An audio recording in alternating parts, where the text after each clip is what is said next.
नमस्कार दोस्तों, हम लोग ये इतने सब चैप्टर देखेंगे। हिंदी साहित्य के इतिहास का ये सूची है सभी जो आज यहाँ से यहाँ तक ये सभी बता दें कि ये सभी हम लोग देखने वाले हैं। इसमें आप लोग को सब चीज़ क्लियर हो जाएगा। तो आप नए आए तो इस चैनल को सब्सक्राइब कर लीजिए इसी तरह महत्वपूर्ण क्वेश्चन पाने के लिए। तो हम चलते हैं अपने क्वेश्चन की तरफ। यहाँ पर आप देख सकते हैं कि सभी यहाँ पर हम चलते हैं अपने क्वेश्चन की तरफ। देखिए यहाँ पर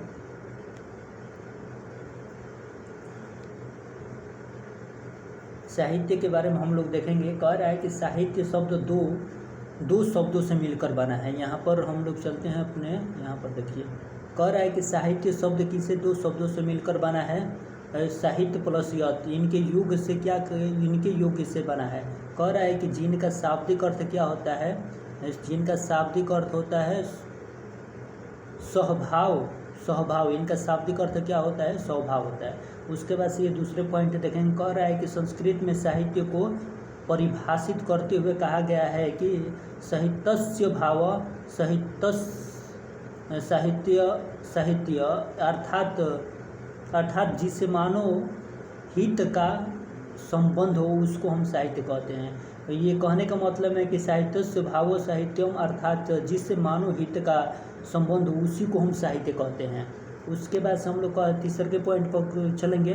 तीसरे पॉइंट कह रहा है कि साहित्य जन समूह के हृदय का विकास है। साहित्य क्या है, ये जन समूह के हृदय का विकास है।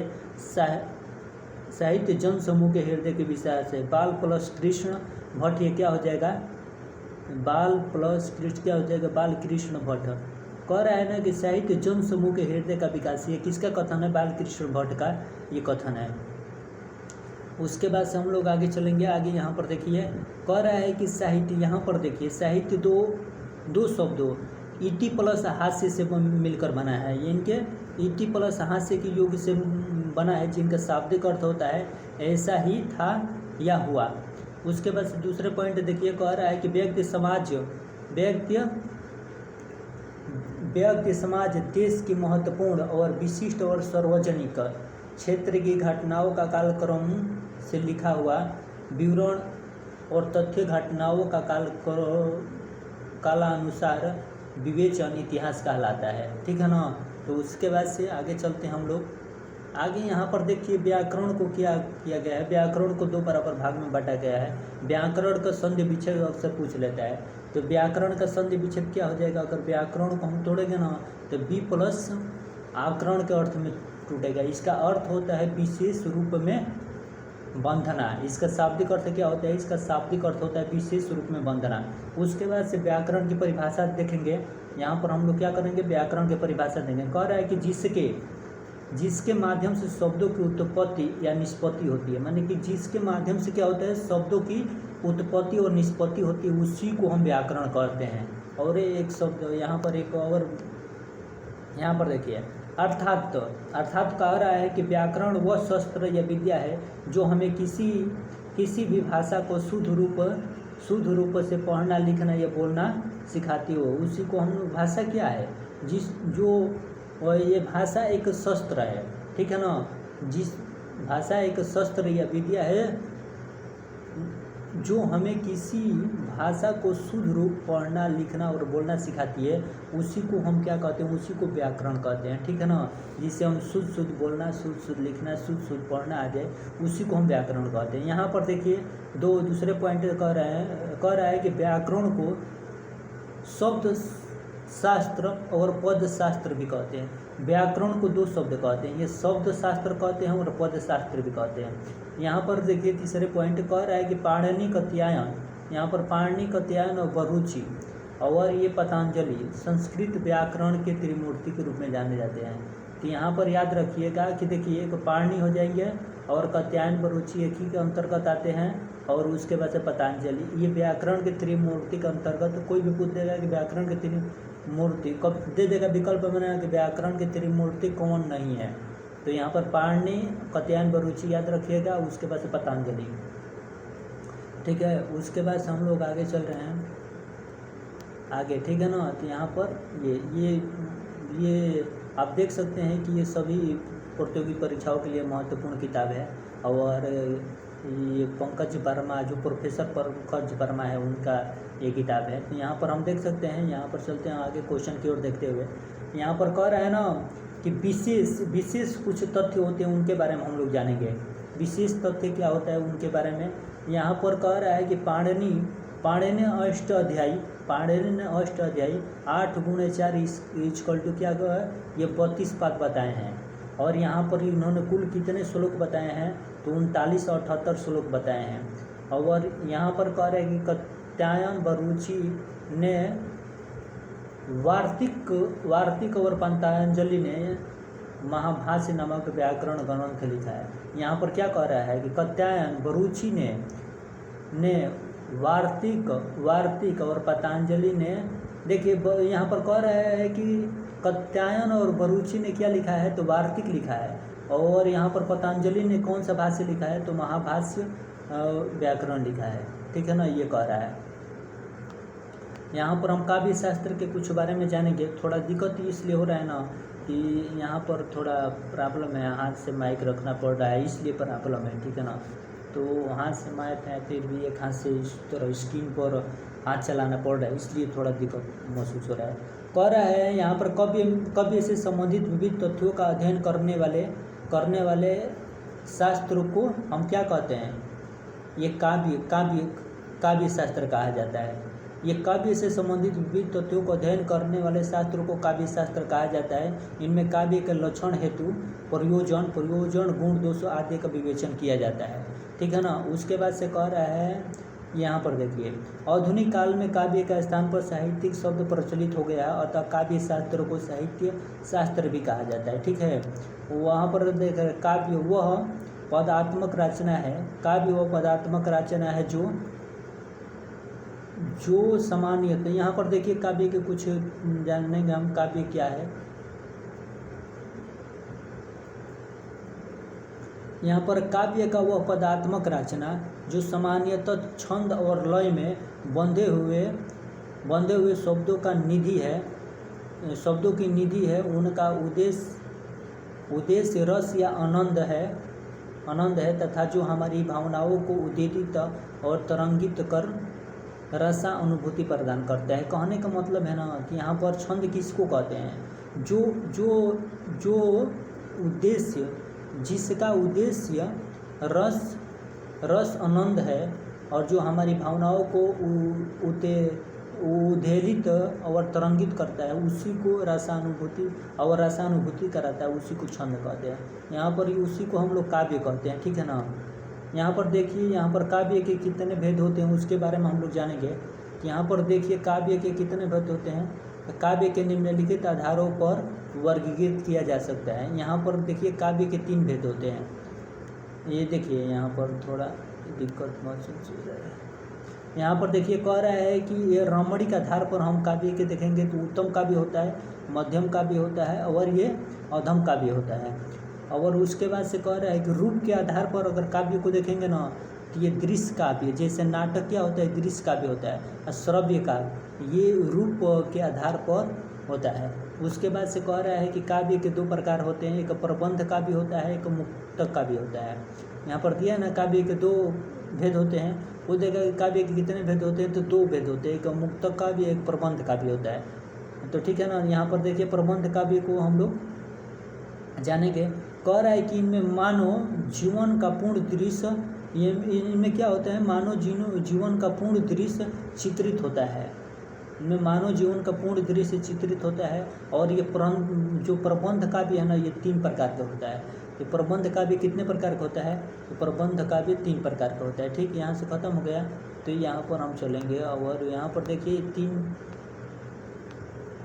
वो क्या था, वो कौन सा, ये कह रहा है ना कि प्रबंध काव्य के 3 प्रकार होते हैं। तो देखेंगे हम प्रबंध काव्य के कौन कौन से 3 प्रकार होते हैं। देखिए यहाँ पर प्रबंध काव्य को जो कह रहा है कि 3 प्रकार होते हैं, उसी को देखिए यहाँ पर दिखाई दे रहा है। थोड़ा छोटा कर रहे हैं, ज़्यादा छोटा भी नहीं चलेगा,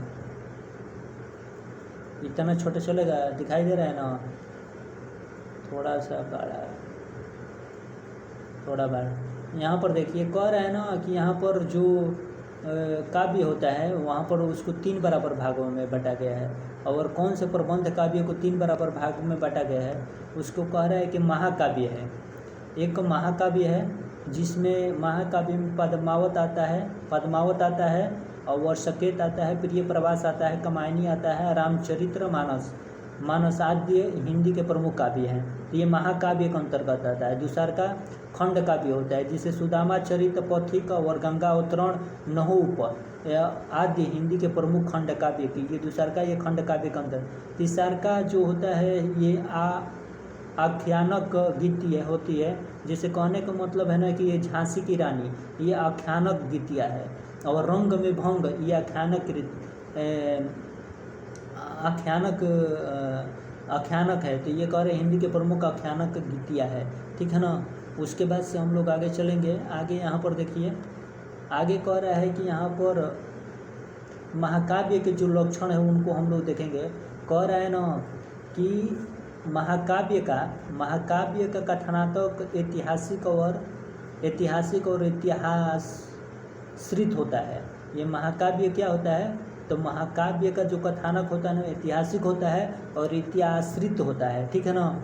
और यहाँ पर पहला हो गया। दूसरा का कह रहा है कि इसकी कथा वस्तु कम से कम 8 स्वर्गों में विभक्त होती है। किसकी, महाकाव्य की जो कथा वस्तु होती है ना, तो 8 स्वर्गों में, जो 8 स्वर्ग कम से कम उसमें 8 स्वर्ग होने चाहिए। पर एक अपवाद हम लोग को क्या मिलता है, एक अपवाद रामचरितमानस में 7 ही खंड है। तो यहाँ पर हम लोग 8 स्वर्ग, महाकाव्य में 8 स्वर्ग होना चाहिए, पर यहाँ पर है ना ये माना जाता है कि 8 स्वर्ग है तो वह महाकाव्य है। पर यहाँ पर एक अपवाद है जो रामचरितमानस, ठीक है ना, तो उसमें 7 है। तो अपवाद भी कुछ चीज़ होती है, ये मानकर चलिए। तीसरा का क्या कह रहा है कि महाकाव्य का नायक देवता या देवता दृश्य कोई क्षत्रिय होना चाहिए। तो महाकाव्य का नायक देवता या देवता दृश्य कोई क्षत्रिय होना चाहिए, ठीक है ना। ये देवता दृश्य या महाकाव्य का नायक देवता या देवता दृश्य कोई क्षत्रिय होना चाहिए, ठीक है ना।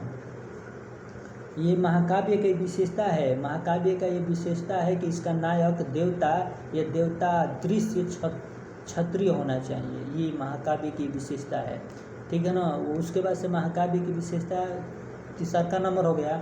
और एक महाकाव्य का 4 नंबर विशेषता देखिए, कह रहा है ना कि महाकाव्य 4 नंबर देखिए, महाकाव्य का कोई एक अंगी रस होना चाहिए। इसका क्या होना चाहिए, ये एक महाकाव्य का अंगी रस होना चाहिए।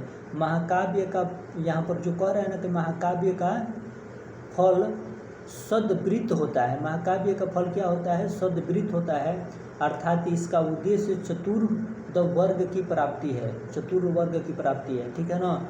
और उसके बाद से हम लोग इतना उसमें महाकाव्य में होता है, महाकाव्य में क्या होता है, अंगिरस होता है और ये सब होता है। इसमें जो देवता होते हैं ना उस नायक होते हैं तो वो क्षत्रिय होते हैं। और ये 8 स्वर्गों में विभक्त होता है। और एक और कथा ऐतिहासिक और इतिहासश्रित होता है, ठीक है ना। ये महाकाव्य की विशेषता ये देखकर पूछ लेगा कि इनमें से कौन सा नहीं है, ठीक है ना। कि आप लोग देखिए, इसका फल सद्वृत्त होता है, अर्थात इसका उद्देश्य चतुर्वर्ग की प्राप्ति होता है। यहाँ पर मुक्तक काव्य को हम लोग देखेंगे, ठीक है ना। तो यहाँ पर मुक्तक काव्य देखिए, मुक्तक काव्य के 2 क्या होता है, यहाँ पर मुक्तक काव्य को कह रहा है ना कि 2 भागों में बांटा गया है। यहाँ पर मुक्तक, एक पाठ मुक्तक काव्य और एक गेय मुक्तक काव्य। मुक्तक काव्य को कितने वर्गों में बांटा गया है, तो मुक्तक काव्य को 2 वर्गों में बांटा गया है, एक पाठ मुक्तक काव्य, एक गेय मुक्तक काव्य, ठीक है ना, याद रखिएगा। उसके बाद से हम लोग पाठ मुक्तक काव्य को देखेंगे कि पाठ मुक्तक काव्य क्या है और गेय मुक्तक काव्य क्या है, ठीक है। तो यहाँ पर पाठ मुक्तक काव्य विषय या विचारक प्रधान तर्क वितर्क की प्रधानता होती है। इसमें जो होता है ना, जो विषय होता है, यहाँ पर कह रहा है कि मुक्तक काव्य में जो होता है ना विषय और विचारक है, जो विषय होगा या विचारक होगा वह क्या होगा, विषय और विचारक प्रधान तर्क विवर्तक की प्रधानता होती है। इसमें जो विषय होगा या विचारक होगा ना वो प्रधान तर्क वितर्क की प्रधानता होती है, ठीक है ना।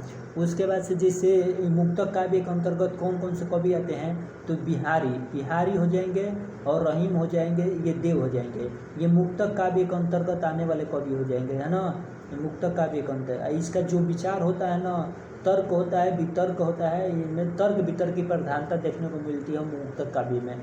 उसके बाद से हम लोग ये दूसरे नंबर को देखेंगे गे मुक्तक में। इसमें भाव जो होता है ना, इसमें भाव की प्रधानता दी जाती है और उन्हें गाया जा सकता है। जो ये गे मुक्तक होते हैं ना, उसको गा सकते हैं हम। जैसे मीरा, तुलसी और कबीर आदि के काव्य जो है ना, उसको हम गा सकते हैं। जैसे तो गे जो राम, तो कहने का मतलब रामचरितमानस क्या है, तो रामचरितमानस दे देगा कि मुक्ति काव्य है, यहाँ पर मुक्तक काव्य है कि गे काव्य है। तो आप लगा लोगों ने कि क्या काव्य है, तो यहाँ पर मीराबाई की और यहाँ पर तुलसीदास की और कबीर की जो रचनाएं होती है, ये गे मुक्तक काव्य के अंतर्गत आता है, ठीक है ना। तो इसको हम गा सकते हैं। जो ये इसमें भाव पद की प्रधानता होती है और इसको हम गा सकते हैं, ये गे मुक्तक को। उसके बाद से हम आगे चल रहे हैं। यहाँ पर जो 3 नंबर देखेंगे, कह रहा है कि छंद के सद्भाव और अभाव के आधार पर तीन प्रकार से बांटा गया है। जैसे इसमें गद्य काव्य होता है, ठीक है ना, और पद काव्य होता है। छंद के सद्भाव और अभाव के आधार पर, ठीक है ना, ये इसको बांटा गया है। तो देखिए, एक वो गद्य काव्य को देखेंगे, एक गद्य काव्य होता है एक, और एक पद काव्य होता है। उसको 3 बराबर भागों, छंद के सद भाव और अभाव को 3 बराबर भाग में बांटा गया है, याद रखना है। एक और होता है, पर यहाँ पर कह रहा है ना कि गद्य और पद के बारे में हम लोग जानेंगे, ठीक है ना। यहाँ पर कह रहा है कि छंद रहित रचना गद्य काव्य है। जिनमें छंद रहित माने कि उनमें छंद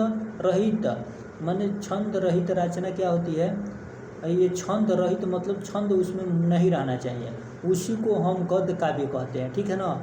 इसके अंतर्गत कथा और आख्यायिका आते हैं। इसके